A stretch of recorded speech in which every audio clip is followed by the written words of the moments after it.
In today's episode, we're taking a deep dive into the world of new home builds, transforming sterile spaces into inviting homes with style. Whether you're navigating how to decorate a new build yourself or simply looking for inspiration to elevate your home's style and flow, this episode is packed with practical tips and where to begin advice to help you create a space that truly feels like home.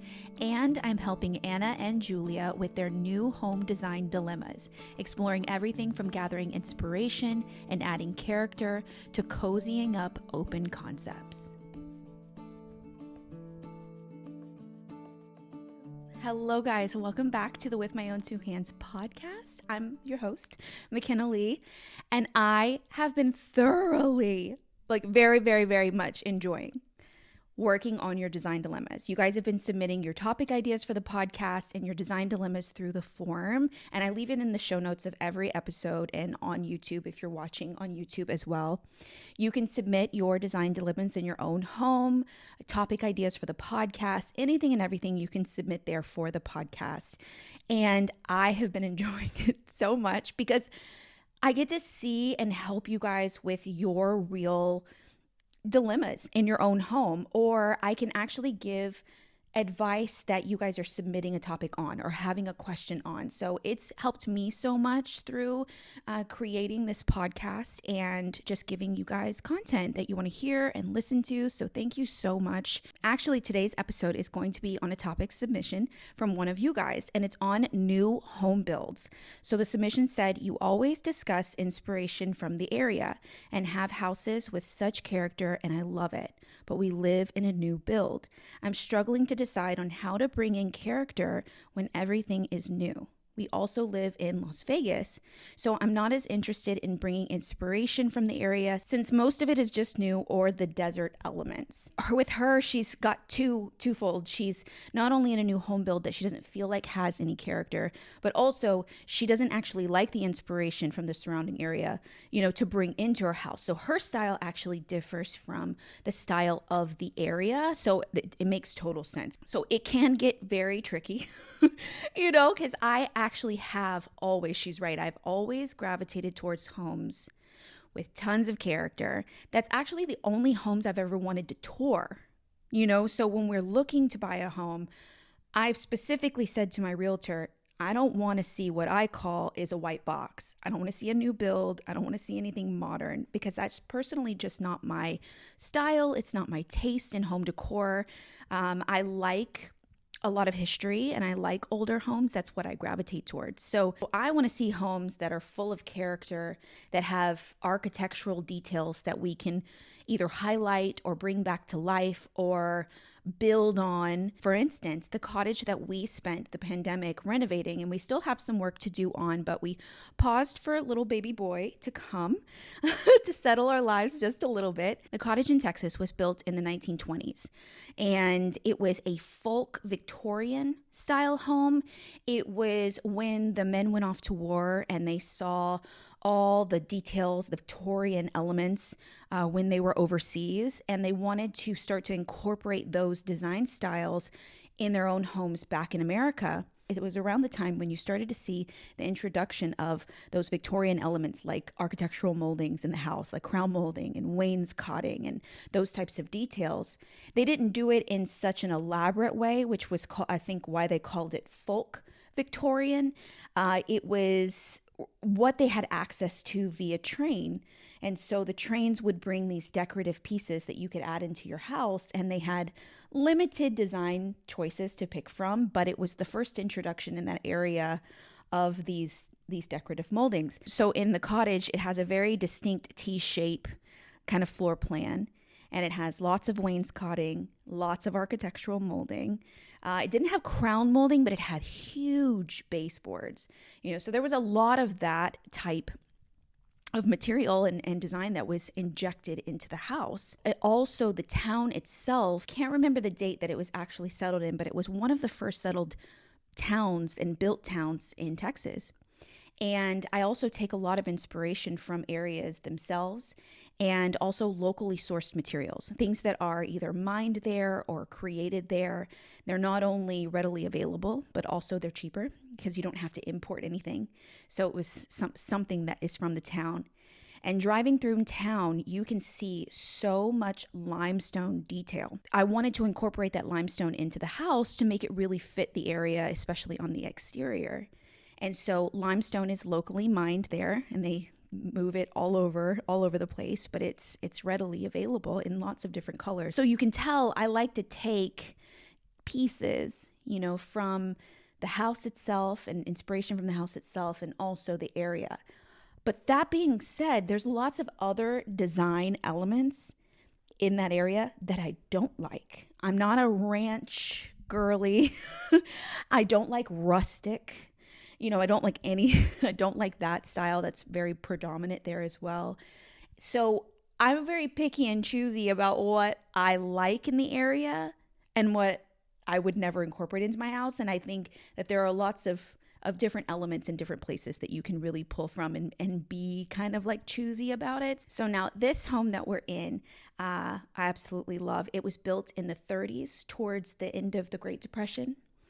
And there are architectural bits in this house that we could come in and bring back to life. This house was added on to over time, so it's not represented throughout the entire house, but especially in the sections that were original. We have the exposed beams and the original hardwood flooring, and then the brick floors that, kind of complement, and the fireplace and things like that we could really highlight. So I hear her when she says, like, you always have homes that you really like, that you bring all this character and you use them to your advantage. What happens when you don't have that?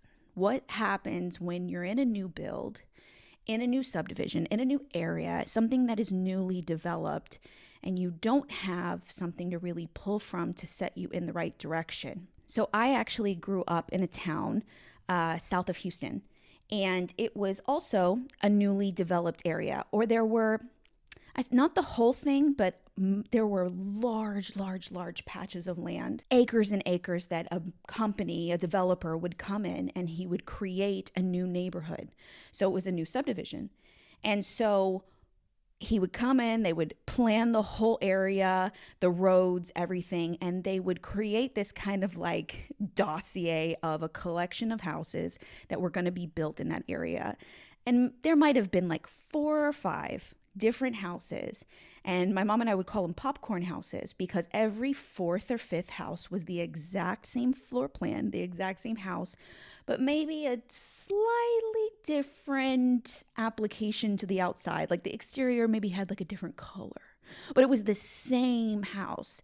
And we called them popcorn houses because they were like super planned and intentional, and I can imagine like developing a whole area like that. You kind of have to have a plan like that. But it wasn't like every house on the block was incredibly unique and all different styles and stuff. They were really pretty much the same and super planned. So it allowed the like homeowner to adapt the interior to their own style. It was pretty basic. They used builder grade things. It wasn't overly designed. It was pretty straightforward. If you were lucky and they were still planning the neighborhood and you were able to get like a property within the neighborhood that the house was being built, but it hadn't gotten to the finished stage yet, they would actually sometimes let you pick what you wanted. And they probably had like maybe, let's say like 3 options for countertops, and you could pick the one. It made it a tad bit custom to you because they hadn't gotten there yet, that they allowed you to pick, a little bit of the finishes. Maybe there was like 2 different flooring options that they were going to be putting in the house, and you got to pick which one. So I feel like if I was going to ever live in a subdivision like that, that would be like a really cool thing to have, because you would be able to at least decide on a few things. So I know what you mean. It's like a new subdivision where everything is new. It's like, what do you do? And I can imagine in a town like Las Vegas that has had so much development over the last like decade or two, because like the new stadium and it's Vegas and all those surrounding like desert areas, they've been developing it a lot. And so I can imagine that they're building a lot of subdivisions that have the white box houses that have like really limited character on the inside, and they're really going really basic. And I think that they do this for lots of reasons. I think it works for them because it's cheaper to not add all these special details, so they're able to offer the homes at a better price because they're not putting all this architectural molding and like high-end specific things in them. They're really going with like builder grade options to give you a new house, but on a budget kind of thing. It's what they call builder grade. They can make them faster, so they can turn it over quicker, they can sell it quicker, they can build it quicker, they can do everything quicker because they're not doing all this extra, and they're not limiting their buyer pool. When you start to get incredibly custom with a house, you start to limit the people that are going to like that specific style, because style is so subjective. Everyone's going to have a different a different love, a different period that maybe they gravitate towards, and a different style and aesthetic. So if they start to make them incredibly custom, there's going to be less and less people that are going to be interested, so it makes sense. All of those things, it makes sense why they do the things that they do and why these new home builds do that.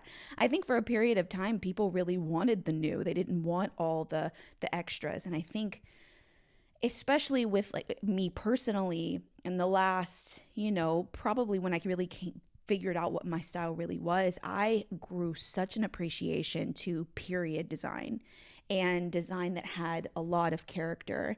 And I wanted history. And that came with traveling, that came with exposure, to different styles. And for a while, growing up in this area of a new development, I was never exposed to any of that. I didn't know any different.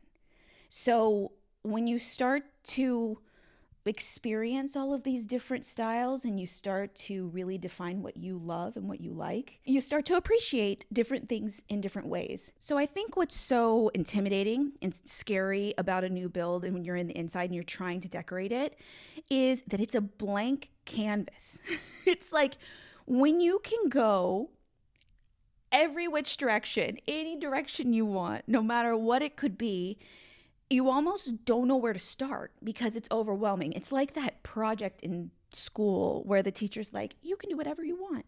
And I'm like, no. Like, you have to give me a direction. I don't know how am I going to succeed? How am I going to feel confident that I'm going to get an A and do really well if I can just do whatever I want? There's no guidelines. There's no structure. Like, that would always kind of freak me out. So I had to get really good in like design school. I had to get really good at just like creating my own structure, my own strategy.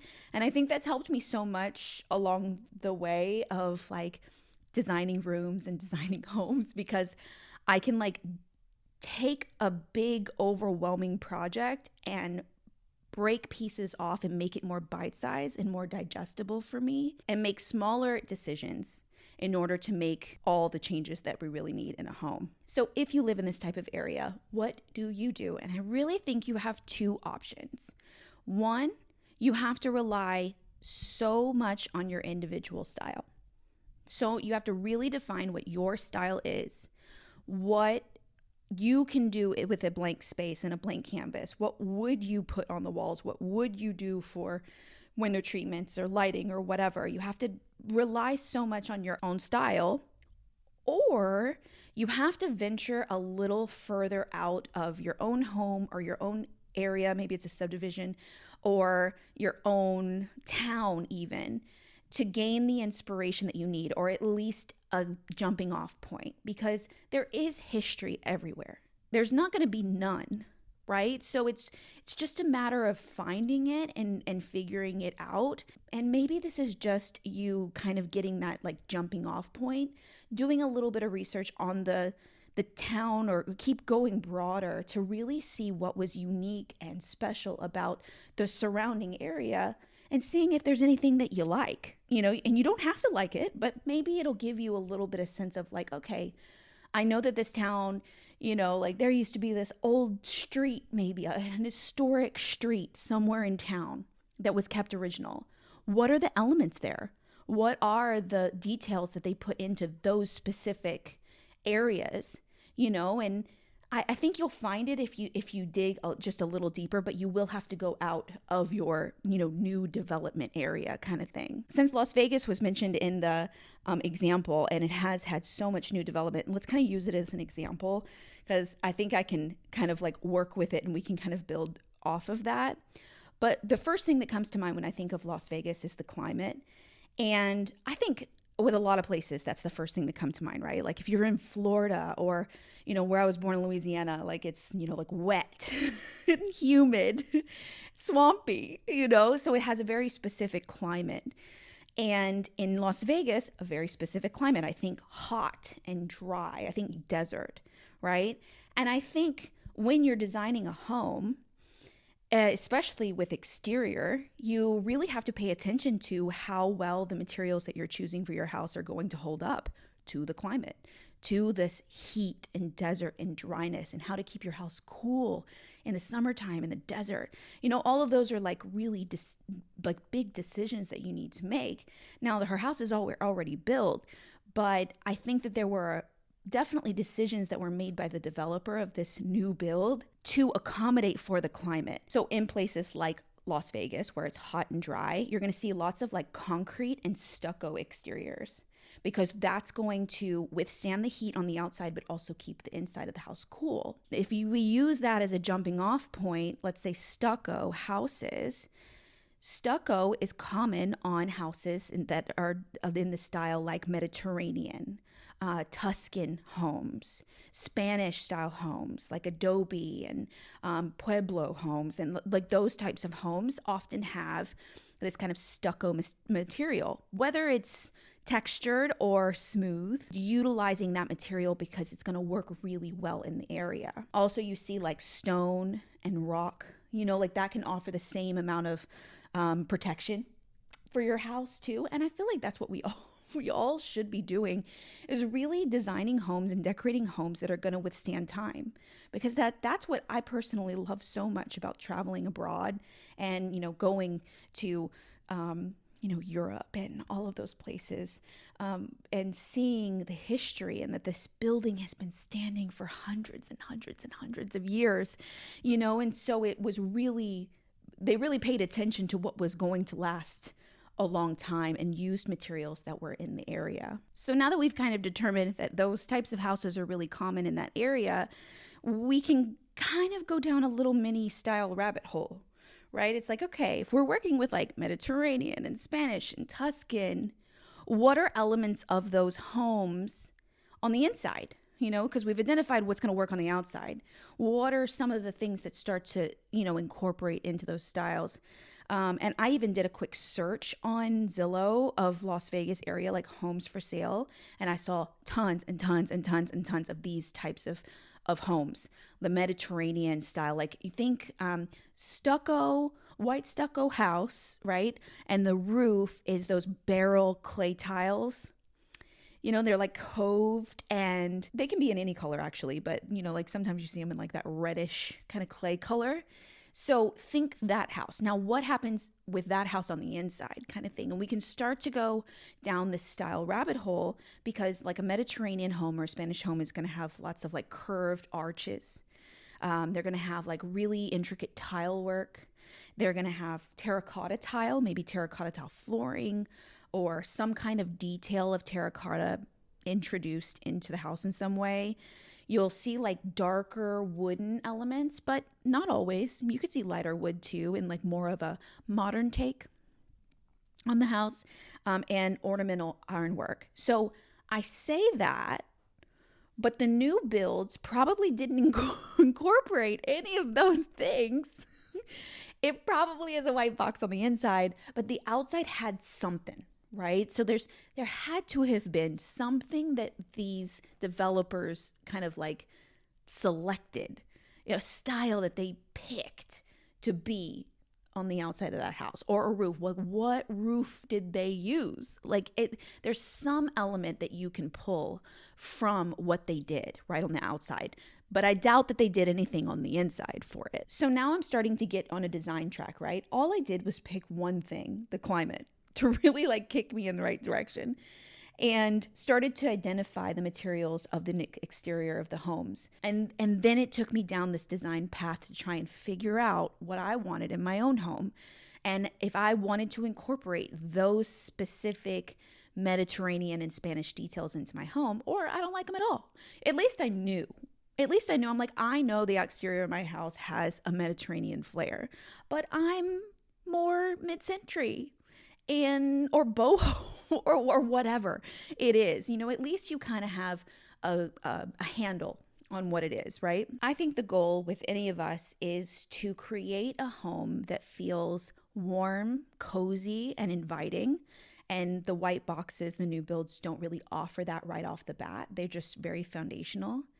And also a home that's very functional, for our family, whether you have special, needs that you need your home to operate in. You have kids, or you have, I don't know, it could be anything. You need certain things in your home for it to be really functional for you and very intentionally designed. And nothing screams not warm, not inviting, new build, no character to me more than white walls. Is a big one for me. White walls screams that for me. No window treatments screams new build. Screams. It's untouched so far. And no lighting. No actual fixtures for lighting that are actually attached to the wall. So those three things. No paint, really. I mean, it could be just white walls. It's obviously painted. But painting, window treatments, and lighting are biggies, right? For me, because that means that the house hasn't entered the pretty stage, right? So it's like me stopping with this kitchen renovation that we're working on right now and just saying, okay, done. Paint the walls white. Don't put anything on the windows. Don't put a light up. And that's it. Put a table. Removing our appliances. We're done. That's the stage that it's at. It just hasn't entered the pretty stage yet. So if you think about it that way, it's like, oh, I have a blank canvas. I could go any direction I want. I have endless options. It just hasn't entered the pretty stage yet. I think it'll become less daunting and less it's kind of sad. It's like, oh, there's nothing in here. There's nothing working for this room. It's just overwhelming. I don't know where to start kind of thing. For me, white walls feel very sterile. I don't tend to like white walls at all, but I have been in homes with white walls that do feel warm and inviting. So it's not a rule. It's just, for me, it's more of a personal preference. I like to kick that white just a little bit warm. Just have a white that's has a little bit of warmth in it. It's why I've always chose White Dove from Benjamin Moore, because it has a little bit of warmth. It's not so stark white. And I think a lot of the new builds have it's probably literally white. Or if the build, sometimes I do see them with actual paint on the walls. They actually chose a color, warmer color. And painting the walls is 100% the easiest way to get the biggest impact for the least amount of money, right? In those homes that I've seen and I've been in that have white walls, they have a lot of other things going for them, right? They've added a lot in terms of furniture, window treatments. There's a lot of other things to look at, right? So it's kind of like a balance. If you want to stick with the white walls, you got to do a lot of other stuff in the room. You've got to invest in a lot more items, things to go in it. You can get away with less things by painting the walls. It's kind of like a balance. Second one, window treatments. And what they do for a room is major. Window treatments can be costly. I tend to get my window treatments from a specific company that is a little more affordable and bite-sized. I'll leave them linked in the description box too for you. I have a little bit of a code for you. Putting window treatments in this room that I'm sitting in right now totally elevated the space and made it feel more complete and more finished, because what window treatments does to a space is it brings warmth and texture to the walls. It can make a room feel larger by how you hang them and where you position them in the space. I made the curtains go all the way past the window to make a bay window feel a lot larger. and taller. So I helped the window with this added texture of fabric and window treatments, you know? It warms up the space. It doesn't feel like just this hole or box on the wall, because I feel like in new builds, that's what it feels like. A window feels like a cutout. There's no trim around it. They're probably not very large. You know, they don't go all the way to the ceiling or all the way to the floor, mostly. Sometimes they do. This is not like, I'm generalizing new builds, but most of the time they just feel like a cutout, a hole, right? So by adding the window treatments, you're adding to it. You're using that as your first step, and you're like, okay, what can I do around it to make it feel more completed and more thoughtful? And window treatments will definitely do that. Curtains will definitely do that. And you can layer them together. You could do inside blinds for privacy, but also curtains around it to add the height and warmth. So when we get to light fixtures, a lot of times the new builds will have recessed lighting, right? So just the flat lights that are in the ceiling, but they won't have any decorative fixtures, decorative lighting. And if they do have decorative lighting, they're very builder grade.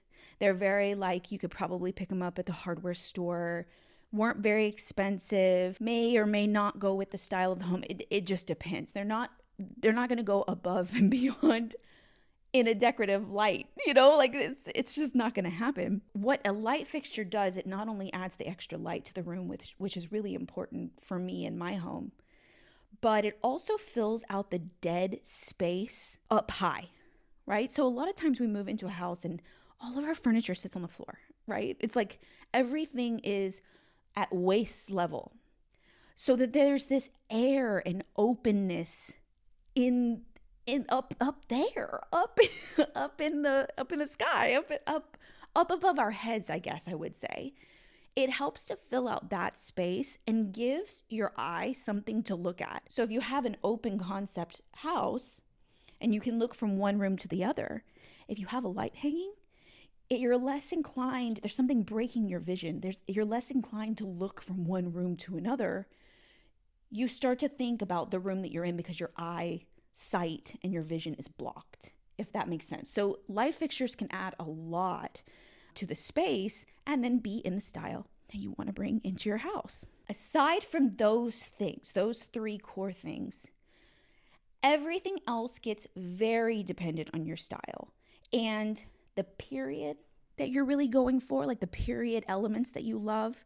You know, so if you are more like me, like French provincial, it tends to have antique furniture and, you know, like decorative moldings and things like that. Or if you're mid-century, there's very specific elements of that style, you know, that can be incorporated into the house. And I think it's tricky. This is when it gets pretty tricky with adding period elements to new home builds, is because it can start to feel inauthentic. It can start to feel faked and out of place. So that's why it depends so much on, like, if you commit to it. Like, if let's say you commit to architectural moldings, you're going to come in and you're going to put crown molding in your room. You kind of have to do it in the whole house, and you have to be really intentional about it and also pick the style of it. If I was mid-century, I wouldn't put a 13-inch decorative ornamental crown molding in my house because it doesn't fit the style. You know, so you have to pick the style that's going to go with that particular one, you know, the particular style. So it can get tricky, and those extra items really are architectural moldings, things like focal points, like fireplaces. Picking the right fireplace for the right style is pretty important. Tiling, you know, like you can have tile, but what style is the tile? You know, so all of those things have to be really thought through and planned out really well for the whole house to feel really cohesive. So in short, in summary, before we jump into our design dilemmas, if you live in a new build and you want to bring character in and you're in a new development, what do?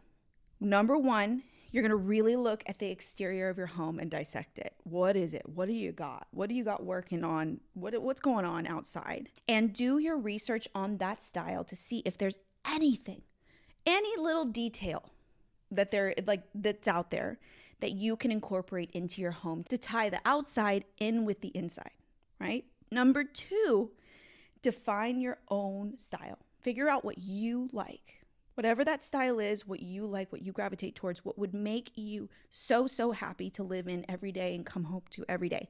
Because at the end of the day, it is your home. It's your home, you should love, right? So like, what is your style? And then number 3, figure out how you can blend those two together. If you figure out the outside of your house is Mediterranean, but you are more Victorian, figure out how you can blend those things together to have a little bit of both so that it doesn't feel disjointed with the outside and the exterior of your house or the area, but it also gives you what you love and what you really like. Number 4 is start with paint, window treatments, and light fixtures.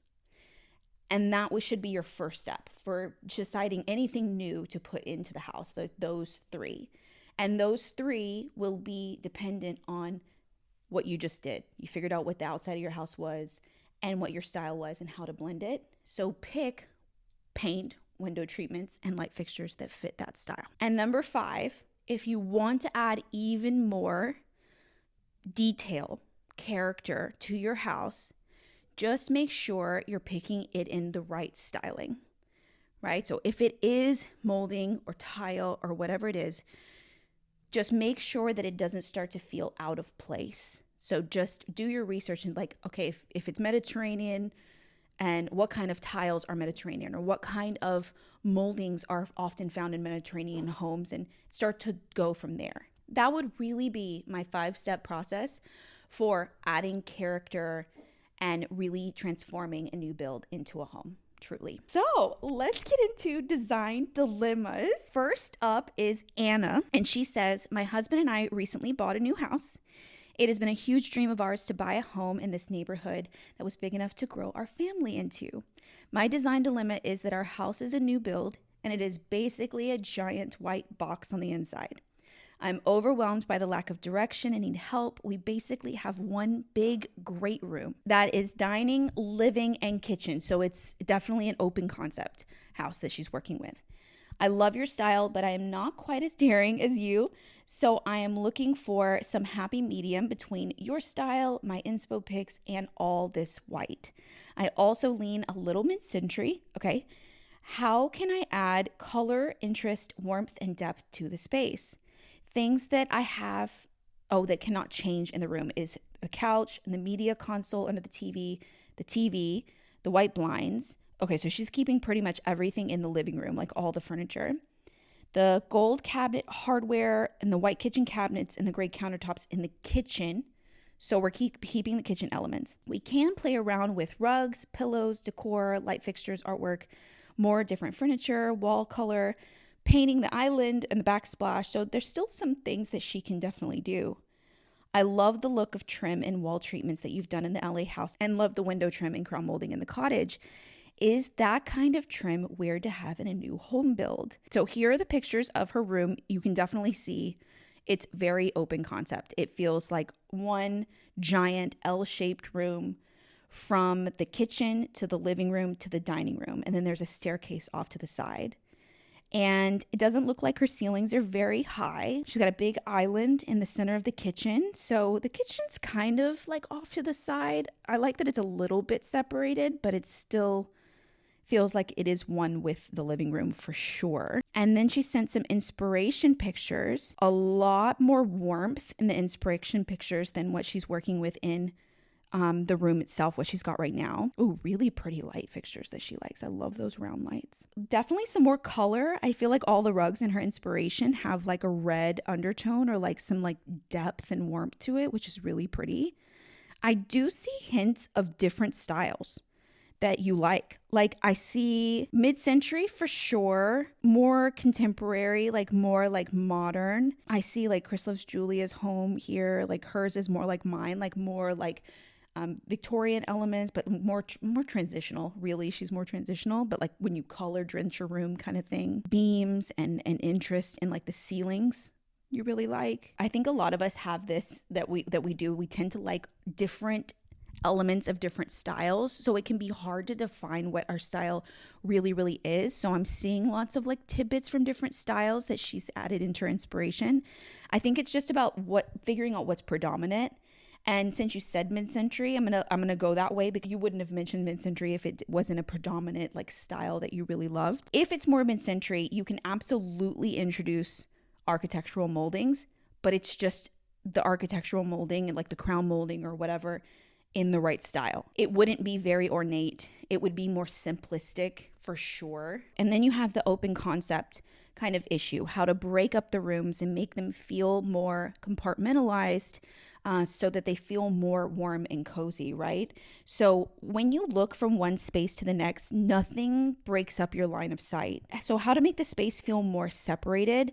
Rugs are always a great thing to do and to use, because those are a great way to kind of like corral your furniture together to make spaces feel separated. I do see that you have a rug in your living room. It could be even bigger, and then you could have one in the dining room to make that feel like a separate space as well. You can see in the inspiration photos that you have, the rugs extend pretty far past the furniture in an open concept.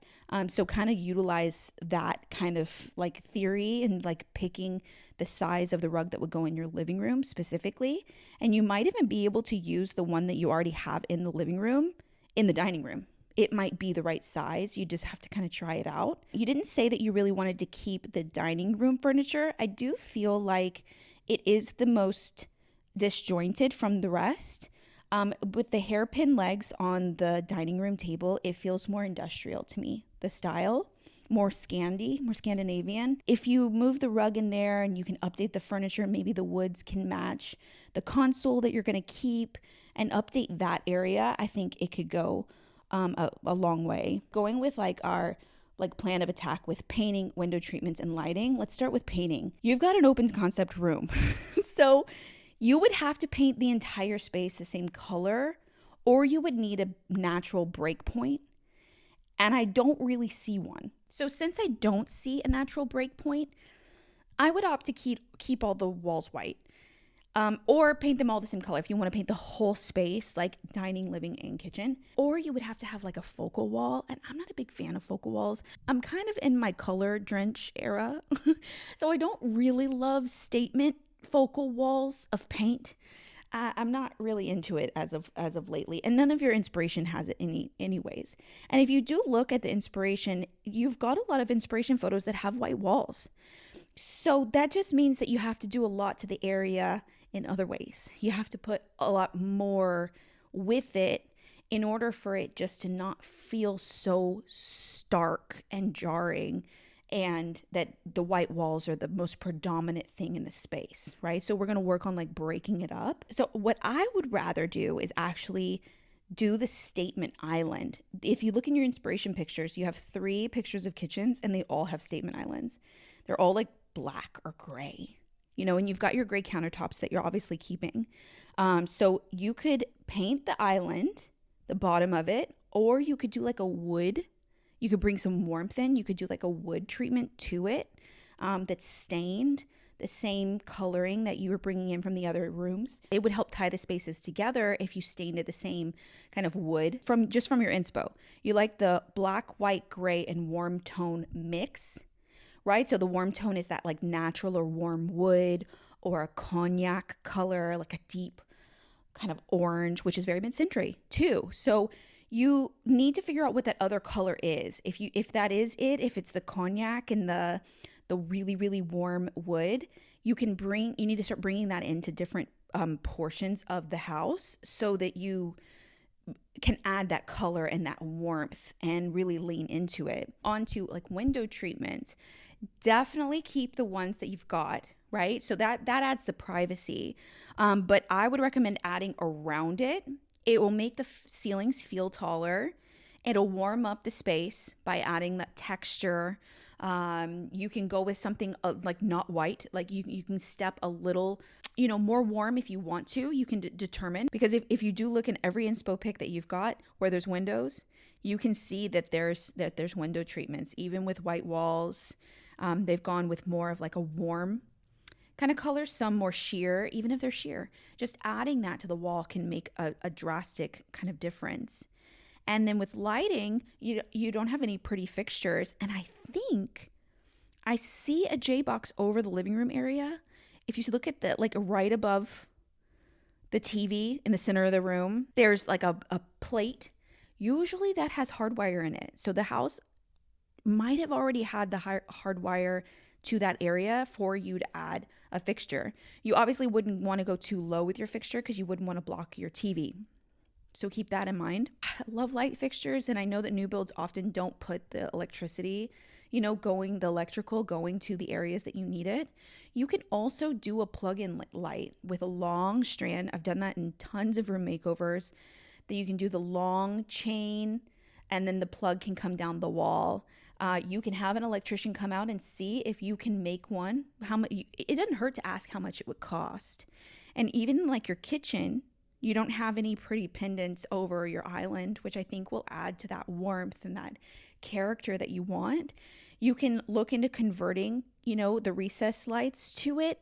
I'm not an electrician, so definitely like look into it and see how much it would cost to kind of like update the lighting and add that in, because I think it would make a big difference for sure. So if you left your walls white, you added the window treatments, and you added some light fixtures, and then we move on to like furniture and decor items, right? These are more like versatile pieces. So I think in your living room, you're working with what you have, and I would say yes to pillows like you mentioned, making the rug larger, and maybe some more art. There's not much on the walls. You can put like some smaller art on each side of the TV. Maybe some like really cool stacked books on the entertainment console. Might be really pretty.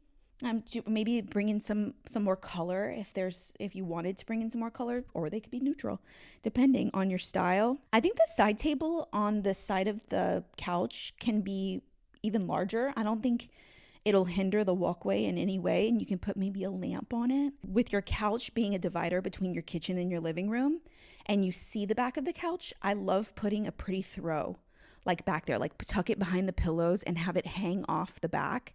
It'll add some texture and something extra when you look from your kitchen to your living room. I really like that look a lot. You can definitely add that. We're essentially adding like layers to all of this. And in the kitchen, I would bring in some warmth into the kitchen. Whether you do like a wood look on the island, or you could like swap out your bar stools to something that's wooden. It has like a cognac color or like a warm wood tone to match your console, to tie the spaces together. I would also really do window treatments on the sliding door. They would just be tucked off to the side. It's not like you would need to close them or anything, or you could, but I think that it would add height to and texture to your kitchen for sure. Gold in the hardware is the only gold that you've got in the whole area. So you've got like a mixed metal look in your kitchen. So I would try and bring that accent, like if it's gold or brass or whatever it is, I would try and bring that accent into somewhere else in the space. So think about that when you think about lighting, if you were going to bring in lights, because those are metal. And I feel like that's a great way to tie your gold accents from your kitchen into another part of the house. So like if you were to pick a more of a gold brass light for your living room or over your dining room table, it would create the cohesion that you need because you're mixing those metals. The dining room, a rug, the window treatments, and then updating like the furniture to match the flow and the style that you're going with. The more I look at it, I think you can really keep your walls white, and it will start to feel less like a white box. So the next design dilemma is from Julia. She says, so we're new in the homeowners club. Congrats. That's so exciting. And our first place is a brand spanking new build. Lots of gray everywhere. We've got this couch that's our pride and joy. Okay, couch stays. But the rest of the furniture is pretty much a hodgepodge of hand-me-downs and budget finds. We've all been there. I'm still there in some ways. I still got some of those things like floating around. You just collect things over time when you live at different places, and it just kind of collects. Like you just have it still until you can replace it. The living room flows into the kitchen and dining area, but honestly, it feels like a hot mess right now. We're desperately needing more seating, but we're clueless about what to get. And did we mention we have a baby on the way? Congrats. So we're in dire need of some design magic that's both stylish and kid-friendly. We want to add some warmth and color without going on a painting spree. Okay, that makes sense. So we don't want to paint the walls. It's all a bit overwhelming, to be honest. We would love to make this a space feel more like home sweet home. So here is her space. So from the entryway, it looks like you walk into the living room and you look at 3 big windows. I love how big those windows are. So the first thing you see is a living room, and then off to the left, behind the couch, is the entrance to the kitchen and the dining room area. So there is a bit of a divide. They have brought the walls in just a little bit, which I like a lot. I actually like the layout of your space a lot. You have a big island, which is awesome. And then the dining room is tucked off to the side with more windows. And yeah, I really do like the layout. I feel like there's a lot that you can do, but it's also planned really well for you. So let's talk about paint first. You don't want to go on a painting spree, which I totally get, but I actually like that your walls aren't pure white. I mean, it kind of already works in your favor.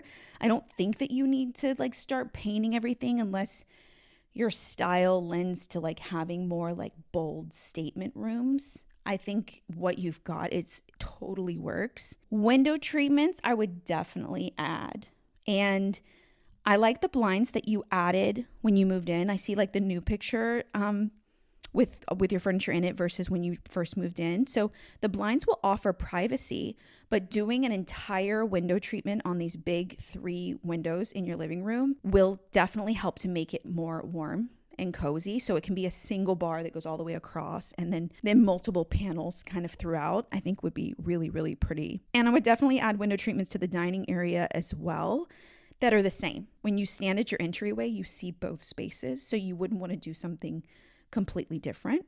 Lighting, you actually have like decorative lighting that they put into the kitchen and the dining room. It doesn't do much for me. It's not very special. I feel like it could be better in whatever style you have. I don't know what style that you like, but I would opt to update that for your style. For a couple $100, you could probably find a dining room light and 2 pendants for your island that look really pretty and that add something extra to warm it up. And you have no lighting in your living room at all. Like nothing in the ceiling, no recessed lights. And they do this a lot in new builds. They do this a lot in apartment buildings. Like they like don't put light anywhere. It blows my mind. But I do see, like I see the J box in the living room, which also, like the last design dilemma we went over, I believe that there should be hard wires in there. So you would be able to add a light to the living room, which I feel like won't be so dependent on lamps and stuff. Like, I'm big on lighting. So I would definitely add and update the lighting fixtures throughout. So with those 3 taken care of, now you're to like furniture and decor. I love that both of these design dilemmas, both of you guys, Anna and Julia, you are both using furniture in the right way, like the right position. So you're putting your couch to create a barrier between the spaces, which is exactly what I would do. So like the placement is perfect. I think in your living room, obviously keep the couch. The rug could be bigger, and this is a great place to add some color too, because right now with a gray rug and the whole space being like gray, it's not doing much for you. So pick a rug in a really pretty like style that fits your style, like a really pretty color that fits your style, and make it larger, like a lot larger. Go extend beyond the side of your couch, all the way to, closer to the entertainment wall. And you mentioned that you needed more seating. And where I would put more seating is I would put 2 chairs straight. Like your couch is here. If you're watching on the YouTube channel, you can see my hands. Your couch is here, or I'll do it to you. Your couch is here. These are the windows. I'm the windows. Your couch is here. You're walking into your front door. I would put 2 chairs straight looking at the windows on the rug right there. That would give you 2 extra seats without having to update your couch, to like more of an L instead of just the chase lounge section. So like adding 2 chairs there will be like perfect and will create a divide from your entryway in your living room. So it'll further create that, kind of like cozy separation. I personally think you can do a lot with the entertainment wall. This is your focal wall. This is the wall that you look at from your kitchen where you spend a lot of time. It's the focal wall in the living room. So naturally, your eye will always gravitate towards that wall because the TV's on it, everything's happening there. So I think you need to work on what you want for that wall. You could do a lot, or you could do not a lot. You could completely build it out with bookshelves and cabinetry and storage for, whatever.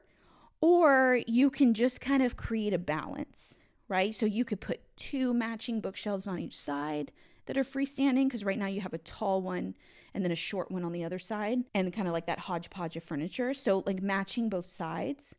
Or you could bring in something lower on each side, which is really pretty, that matches, and put matching art, complementing art on each side, and put some, like, if you're into like picture lights, you could put like spotlights and bring some lighting in on the art. Would be really pretty. And design that wall. Think about that particular wall as one unit and see what you can do. Also, you don't have a fireplace. You could consider putting some kind of like faux fireplace wall, like a mantle or something in your style. That could be something else that you could add there under the TV. And definitely like streamlining your furniture over time, like the hodgepodge of furniture.